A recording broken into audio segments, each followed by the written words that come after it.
Образ Катерины Измайловой. Художественная антропология зла. Русская литература XIX века развивалась под сильным влиянием просветительских традиций. Убежденность, что человек в своей природе добр, в той или иной степени была свойственна Пушкину, Льву Толстому, Тургеневу, Гончарову. И Лесков, чрезвычайно критически оценивая порядки, царящие на русской земле, в народе видит прежде всего праведников, патриотов, очарованных странников. Даже в романе «Ножах», где оскорбленный и негодующий писатель не жалеет черных красок для описания нигилистов, преобладают не столько злодеи, сколько глупцы и проходимцы, возглавляемые мошенником Павлом Гордановым. Как личности, все они весьма незначительны. И лишь однажды у Лескова зло найдет воплощение в характере шекспировского масштаба. Это будет образ Катерины Измайловой. Создание его свидетельствует, что у Лескова иногда возникало такое представление о человеке, которое сближало его с Достоевским, утверждавшим, что зло таится в человеке глубже, чем предполагают лекари-социалисты, что никакому устройству общества не избегнуть зла, что душа человека останется та же, что ненормальность и грех исходит из нее самой. Конечно, говорить о перекличке двух великих писателей можно лишь с учетом того многозначного смысла, который таится в повести Лескова. Причины, толкнувшие Катерину Измайлову на совершение ей страшных преступлений, могут быть истолкованы по-разному. Так, например, Столярова утверждает, что, не скрадывая ни одной страшной подробности в кровавых деяниях Катерины Измайловой, писатель, тем не менее, отказывается видеть в ней только преступницу. В его глазах она еще и молодая женщина, впервые полюбившая и совершающая в своей жизни драму любви. Следует признать, что подобная трактовка нисколько не противоречит содержанию знаменитой повести Лескова. Автор немало сделал для того, чтобы показать, как именно в удушливой атмосфере темного царства страшно искажаются лучшие качества русской женщины, ее способность к беспредельной любви и безграничному самопожертвованию. Но есть у Лескова и нечто иное. Нельзя не видеть, насколько настойчиво писатель подчеркивает безрелигиозность его героини. Христианские понятия и чувства совершенно не затронули сознание. Когда череда преступлений только начинается, никаких душевных терзаний или сомнений у молодой купчихи нет. В дальнейшем, готовясь к очередному новому убийству, будет, правда, вспоминать о своих первых уголовных деяниях.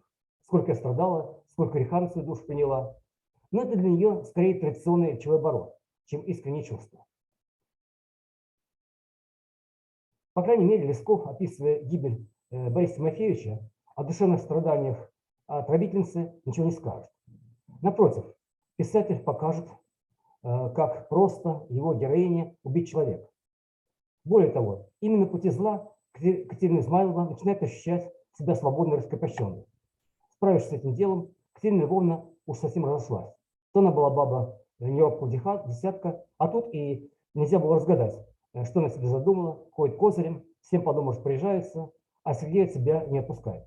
А задумала она совершить еще одно убийство, и чувствуется, что опять страшное решение дается ей чрезвычайно легко. Вот это просветители своей оптимистической веры в человека не знали и не подозревали. Конечно, Катерина Измайлова формально является верующим человеком. Но Лесков все время подчеркивает, что христианские понятия, представления глубоко чужды этой женщине. Ее души, ее сознание они не затронули ни в малейшей степени. Вспомним рассказ об отравлении свекра. Поел Борис Тимофеевич на ночь грибков с кашицей, и началась у него изжога. Дух схватил под ложечкой, рвоты страшно поднялись, а к утру он умер. И как раз так, как умирали у него в амбарах крысы, для которых Катерина Ивановна всегда своими руками приготовляла особое кушанье с порученным ее хранению опасным белым порошком. Вполне возможно, что героиня Лескова накануне убийства молилась, как требовалось по обычаю, но несомненно, что это было лишь формальное выполнение обряда. Вот лесковская леди Магнет убивает мужа. По виску и щеке Зиновия Борисовича тоненьким шнурочком побежала алая кровь. Папа, тупо простонал Зиновий Борисович, с омерзением откидываясь головой как можно далее от сидящего на нем Сергея. «Исповедаться», произнес он еще невнятнее, сдрожав, косясь на сгущавшуюся под волосами теплую кровь. «Хороший так будешь», прошептала Катерина Львовна. Цинизм этих слов опять свидетельствует о полном ее равнодушии к религии. В экстравезе не раз высказывалась мысль о том, что Катерина Измайлова по сути своей является язычницей. Гуминский считает, что Лесков показывает столкновение двух жизненных идеалов – языческого и христианского. Этот идеал, по всей логике повести, да и по исторической тоже, неизбежно должен был столкнуться с тем высоким христианским идеалом, который имеет место в душе Катерины Львовны, и которому до последней минуты, даже совершая грех самоубийства, была страстно верна героиня Островского. С подобным суждением вполне может согласиться. И все же вряд ли ту темную силу, которую воплощает в себе Катерина Измайлова, следует связывать только с язычеством. Конечно, Лесков, как никто другой из русских великих писателей, знал, что в полной мере христианство на Руси еще не проповедано. Тем не менее, христианское просвещение всегда имело возможность преодолеть языческую дикость, языческое варварство. А в Катерине Измайловой писатель обнаруживает нечто иное. Он показывает своей героине уже не языческое, а демоническое начало. Вот писатель изображает, как его леди Магда замышляет убийство ребенка. Катерина Львовна подперлась рукой и стала смотреть на шевелящего губами Федю, и вдруг словно демоны с цепи сорвались. Когда убийство ребенка совершается, вдруг стены тихого дома, сокрывшись столько преступлений, затряслись от оглушительных ударов, задребезжали, полы закачались, цепочки висящих лампад вздрагивали и блуждали по стенам фантастическими тенями. Сергей задрожал и со всех ног бросился бежать. Катерина Львовна кинулась за ним, а шум за ними. Казалось, какие-то неземные силы колыхали грешный дом основания. С одной стороны, всему этому происходящему писатель дает вполне материалистическое истолкование. Городская молодежь возвращалась из церкви, шутники для забавы пытались заглянуть в окно Измайловского дома, случайно стали свидетелями убийства, а далее Катерина и Сергей были схвачены на месте их самого страшного преступления. С другой стороны, начинает казаться, что в происходящее вмешиваются потусторонние силы. Идет борьба света и тьмы. У Лескова возникает та удивительная двуплановость изображения, которая столь характерна для романов Достоевского. Хотелось бы подробнее остановиться на том, что на кадрах Екатерина ни о каком раскаянии по-прежнему даже не помышляет. Что это? Результат всепоглощающей страсти, охватившей влюбленную женщину. В известной мере Лесков дает именно такое объяснение. Для нее не существовало ни света, ни тьмы, ни худа, ни добра, ни спут, ни радости. Она ничего не понимала, никого не любила и себя не любила. Она ждала с нетерпением только выступления партии в дорогу, где опять надеялась встретиться с своим Сережечкой. Но все-таки Катерина ни в коей мере не похожа на женщину, которая стала безвольной и безличной игрушкой в чужих руках. Художественное открытие писателя заключается именно в том мрачном величии, которым овеян образ леди Магды Мценского уезда. Катерина Измайлова олицетворяет собой абсолютное зло. Она убивает не только потому, что любит, но и потому, что убийство – это ее стихия. Да, мы знаем, что в повести Лескова героиня совершает свои преступления, подчиняясь любовной страсти. Но вполне можно представить, что купчиху Измайлову охватила жажда обогащения. Такая, как она, легко пойдет по трупам и ради денег. У Лескова, кстати, есть фраза о том, что умер Борис Тимофеевич, да и умер, поевший грибочков, как многие поевших умирают. Намек автора на возможный криминальный характер подобных смертей в купеческих семьях вполне очевиден. И вряд ли отравления всегда происходили только из-за того любви.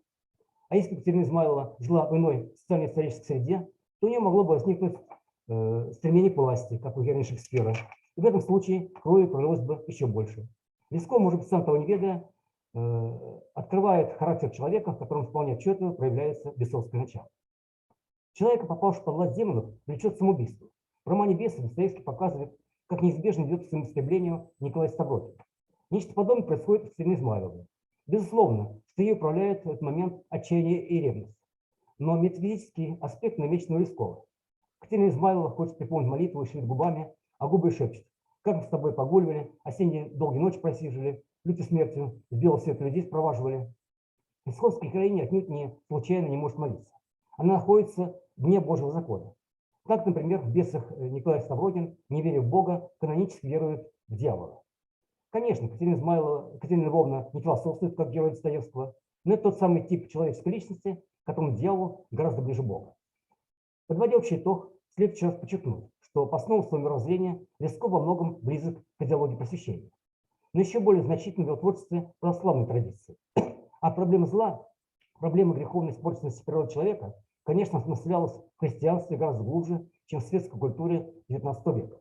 Злые люди, черти, бесы, демоны – это была та сфера духовного опыта народной жизни, которую в художественной форме начал использовать Лесков, а затем привел для своих сложнейших философских строений Достоевский.